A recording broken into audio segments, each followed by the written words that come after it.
Hi, my name is Tiago Duarte and welcome to another video tutorial here at Untitled Beats. In today's video, I'm going to pick up what I did last week, which was the Gangsta Rap Beat, and I exported everything and loaded all the stems into Studio One, and in this video I'm going to show you what I did for mixing.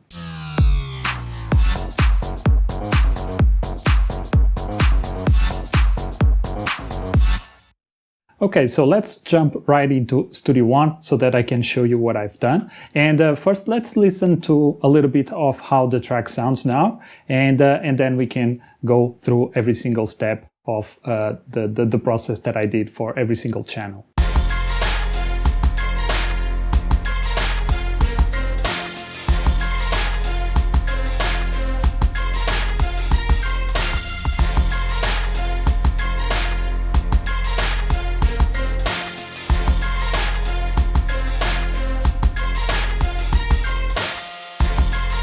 As you can hear, the track sounds way brighter. It sounds really cool, sounds aggressive, sounds epic, and I really like it. So let's see what we have here. As you can see, I have a bunch of effects right now, and let's start with the drums. For this case, the drums, I didn't do too much, to be honest. In terms of EQ, as you can see, I just applied here linear low cuts with this LLC filter. And on top of that, I also applied a low cut here. So this is the linear one, which it's really cool and I like it. Unfortunately, there's no option to change the frequency. So I would like to have like this between 30 or something like that. That's why I applied this LC so that I can have a little bit more cut in the low end. Why I did this? It's very simple. Sometimes, and as you can see, if I play the drums, you will see that there's a lot of low frequency that I cannot hear in my headphones. So whenever I cannot hear something, I just cut it or try to contain it. And that's why I apply these low pass filters, or high pass filters, low cuts, so that I can control a little bit more the low end. And this probably, you might say, oh, but you are removing low end, which is probably not the best idea. It depends. If we go up to 40 hertz, and I can hear them well, I know that it will translate really good for other tracks or for other sound systems. And even in the, let's imagine the best case scenario, in a big stage with really good speakers that can go, or really good subwoofers that can go up to or down to 20 hertz, the mix engineer can also boost the bass if he feels that the bass is lacking somehow. But in this way, I prefer to cut it, and I prefer to leave it out so that I can be sure that my mix is going to translate well in pretty much any system. That's the main idea. And then I applied here 3 cuts. These are actually the area where the drums sound a little bit boxy and has a little bit of wonkiness, I guess, especially in the kick. So I like to see the frequencies where we have some boxiness and then remove them. And then it makes the drum sound a little bit more interesting, or less, how can I say, less boxy. Okay, so if I bypass the drums, you will not hear, or the processing in the drums, you will not hear too much of a difference. So what I'm going to do now is show you the bass, and then we can bypass everything, and I will show you the before and after. For this case, I think the drums were sounding really cool, so I didn't have to do too much to make them sound better, because I thought they sounded really cool.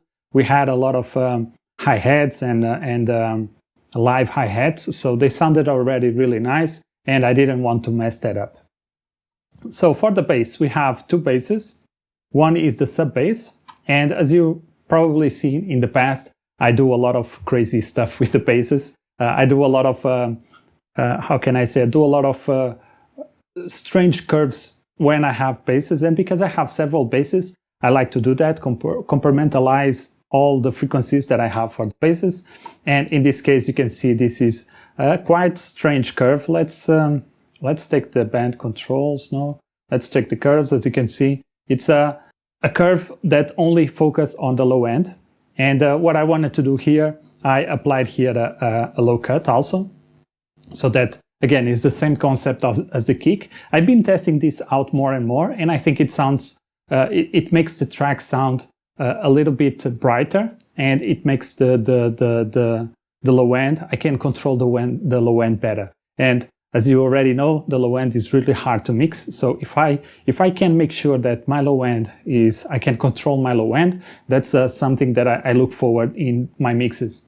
And as you can see, I added a boost because I cut a lot of the low end. I wanted to make sure that we still have a lot of the bassiness of the low end, especially in the frequencies that I can hear with my headphones, which is around 50 Hertz in this case. Then 2 cuts on resonance and a high cut or a high filter, and basically it's a low pass filter, and basically I just remove all this low end, this high end here, because the bass that I use is 3x oscillator, so it has a little bit of because it uses a triangle and somewhat triangle waves, it gives a lot of high harmonics, and it has too much buzziness, and I like to remove that.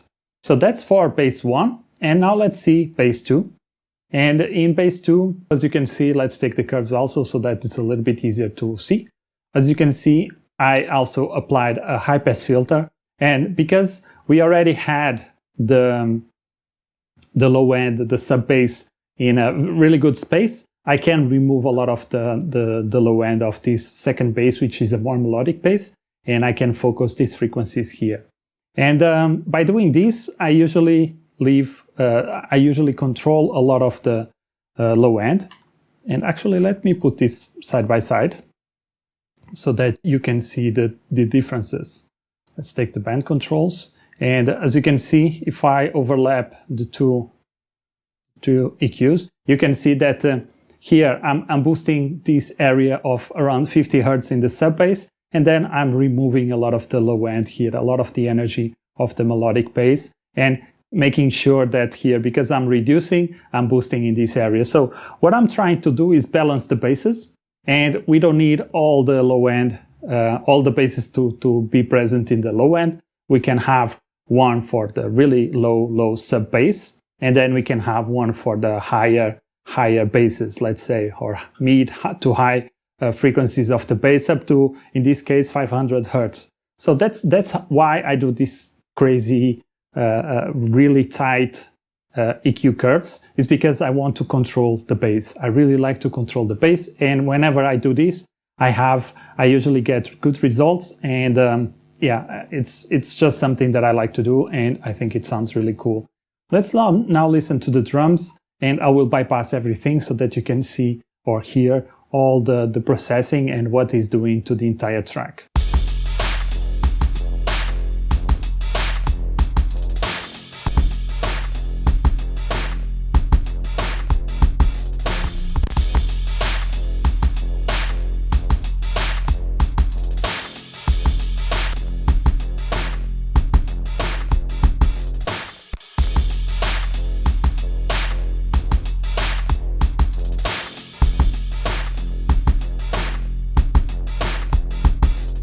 I don't know if you noticed, but if you focus on the kick and the bass, what happens is that the kick becomes a little bit more present, even though I remove some of the low end of the kick. But because I control both the bass and the kick, now the kick can shine through a little bit better and has a little bit more punchiness, I guess. That's the best word. You can hear the kick more present because I balance the kick and the bass.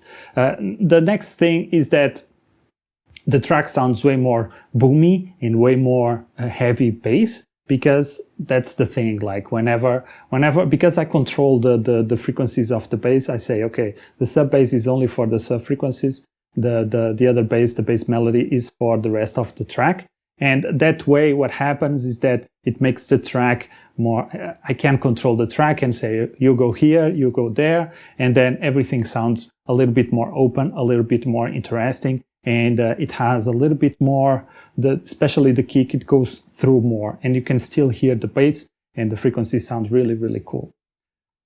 Next up, let's go and see the low frequencies, or the low strings, not low frequencies, the low strings. And for this one, what I did was I applied this curve here, And as you can probably see, I removed again I applied a high cut, or a low cut actually, high pass filter. I always mix both, so I'm sorry for that. But I applied here a high pass filter so that I could remove a lot of the energy in the low end that we don't need, because we have the bass and the kick as I want, so I don't want to mess that up. That's why I applied a high pass filter, and then I applied some cuts and a boost here, a boost. I apply a boost here because I think it sounded really cool in this area, and it made the low strings a little bit more present. So let's listen the low strings.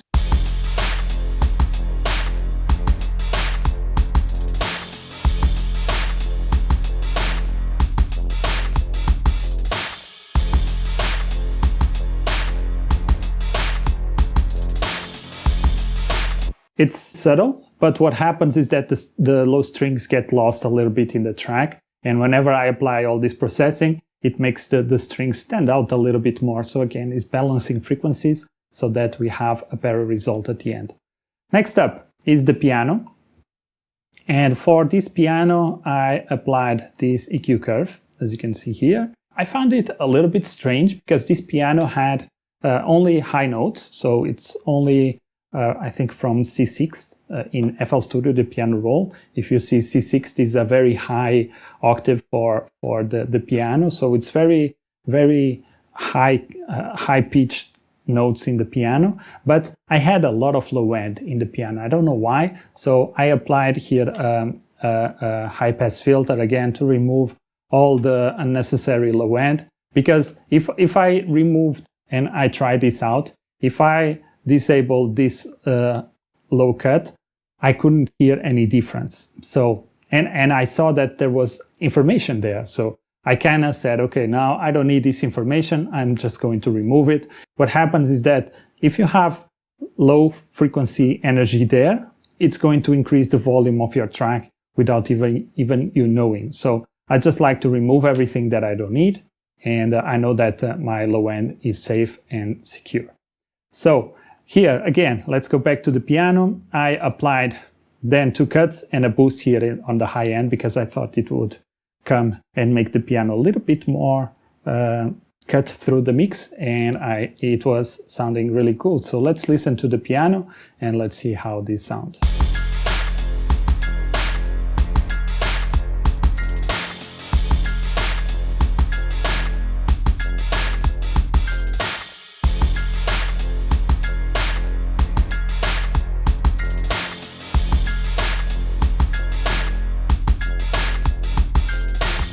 Again, not a big difference. I'm just looking for small improvements here and there so that I can make the track a little bit more interesting. And that's the main purpose of my mixing, to make the track sound better in these areas.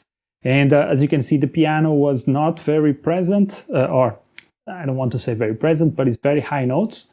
And I didn't want to have low frequency there, low energy. So I just remove it. And that boost at around, let me see, at around 8K, 8.5K, just makes the piano stand out a little bit, just a touch. But in the overall track, it sounds nice. And that's the point of mixing. Mixing, especially when we are doing mixing for this type of beats that come from sample libraries and sample sounds that sometimes already have mixing on top of them.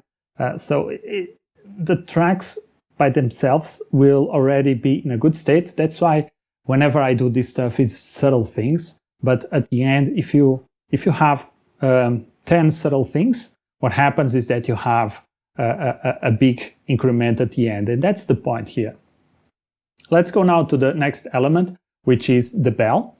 And for the bell, it's just a sound that plays every 2 beats, I guess. I think that's every 2 beats in the chorus, and then every 4 beats in the verse. But again, this one, I felt I didn't need to boost anything. I really liked how the bell sounded. So what I did here, I just applied again a high pass filter and 2 cuts where I found there was some resonance. And yeah, that's pretty much it. So let's listen to the bell and let's see the before and after.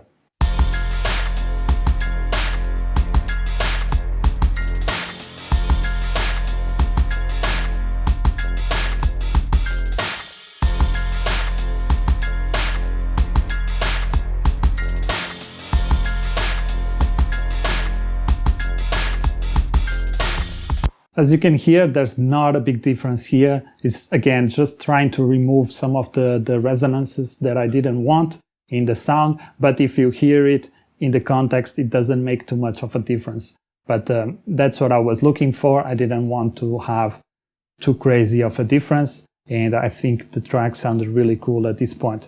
And now, the last element here are the strings. Not the last, actually. There's another element, which is the scream. But the strings, which is the main melody of the track, especially in the chorus, I was eager to mix this part here. And what I did, as you can see, I applied again a linear low cut. And this time I put it at 80 Hertz because, again, I already have a lot of low end, but there was some, I think, pizzicato parts here that went a little bit low, and I didn't want to lose everything. So I didn't do like a very aggressive high cut or a low cut. I just wanted to remove a little bit of the low end, make sure that that part is under control. But I also wanted to leave the pizzicato, especially in the beginning of every 2 beats. There's a low note of the pizzicato, and I wanted to keep that. Then I applied 2 cuts or 3 cuts and a top shelf. And basically this is bringing up all the frequencies above 1.4K. So yeah, I felt I wanted to remove some of the wonkiness here in the low end or the boxiness in the strings, and then bring up the high part of the strings so that they sounded a little bit more epic, a little bit more alive and bright.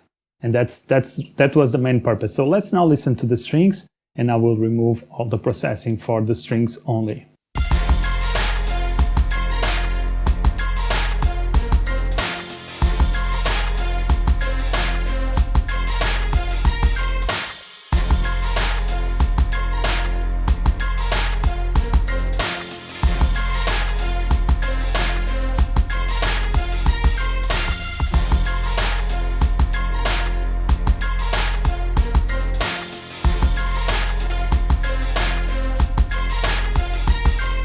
Here it's not a huge difference, but it just makes the strings a little bit cut through the mix a little bit more and make them a little bit more epic, I think. And because they are brighter, you can hear them or distinguish them better. And that's why I applied the top shelf at 1.4 kilohertz, because I felt that those frequencies, whenever I checked those frequencies, I liked all of them. So that's why I applied a top shelf.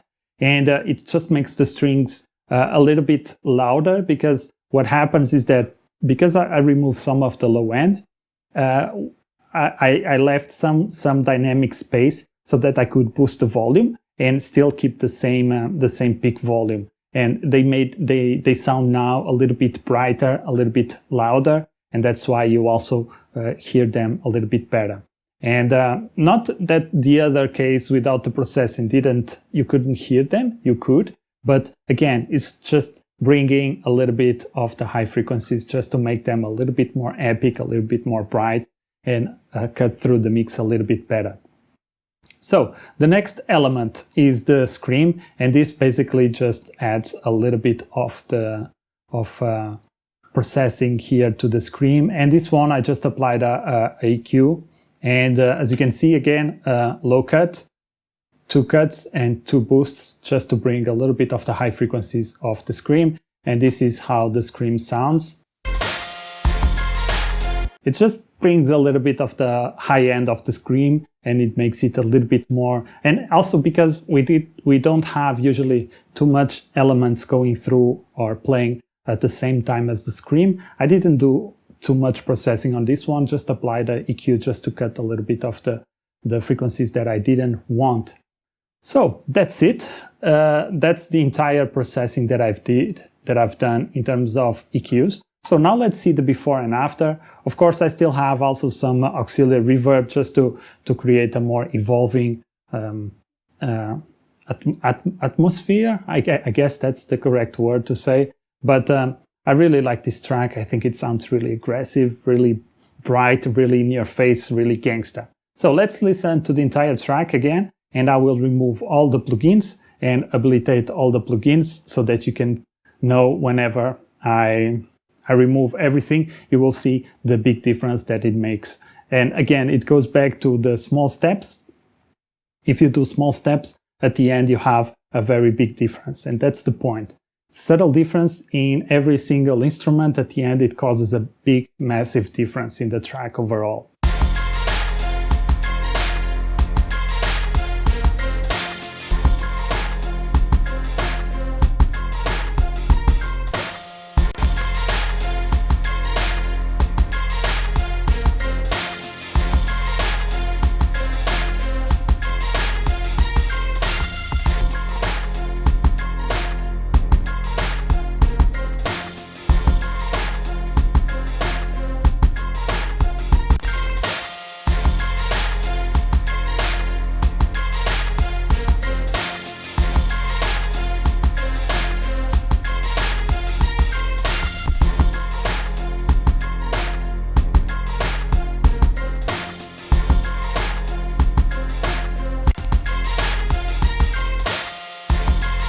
And one thing that I want you to notice, and this is very important also. So as you can see, the track sounds louder, it sounds brighter. And so let's check the master meter and let's see the volume or the decibel number that it shows in both channels. And you will see that before and after, how does it sound? And the spoiler alert, I think it was without the instruments was around -4. Or -5, around -5. And whenever I apply all the instruments, it's around -7.5. So we reduced the overall peak volume of the entire track, and we made it brighter, and we made it louder, or perceivably louder. And it's this thing that happens when you have when we do really good gain level or gain staging. Like, that's the important part of the mix, I think. And whenever you end up with a brighter or a louder perceivable with I'm forgetting my English, with a track that is perceivable louder, but it has a lower peak volume. This is really good because now we can go and really in the master phase, we don't have to do a lot of work. The work is set up for us, and now we can, if we bring up the gain, we will have a really, really loud track, and that sounds amazing. So let's focus on the meter volumes, and you will see the difference.